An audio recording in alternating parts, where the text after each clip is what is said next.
शहाजी, सर्वच मंचावरील मान्यवर आणि उपस्थित सर्व भगिनी आणि बंधूंनो, मी मंगलजींचं मनापासून अभिनंदन करतो की त्यांनी या नवनिर्मित कोस्टल रोडवर पंडित दीनदयाल उपाध्याय चौक याला मान्यता घेतली आणि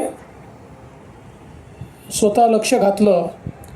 आणि मंजूजींचं मी मनापासून अभिनंदन करतो की लोढा फाउंडेशनने याच्यामध्ये पुढाकार घेतला आणि अतिशय चांगलं अशा प्रकारचं शिल्प या ठिकाणी तयार झालं. आणि सोबत पंडित दीनदयालजी उपाध्याय यांच्या जीवनातले महत्त्वाचे क्षण,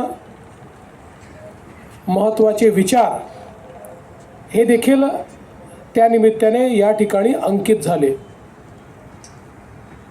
खरं तर पंडित दीनदयाल उपाध्याय एका अतिशय सर्वसाधारण घरात जन्माला आले होते आणि लहानपणीच आईवडिलांचं छत्र हे डोक्यावरनं निघून गेल्यानंतर त्यांनी त्या ठिकाणी स्वतःच्या मेहनतीवर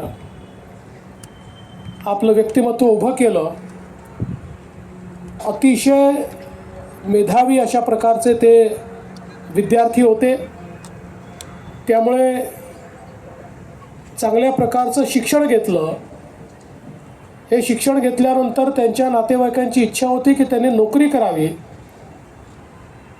परंतु त्यांनी राष्ट्रीय स्वयंसेवक संघाचा प्रचारक म्हणून काम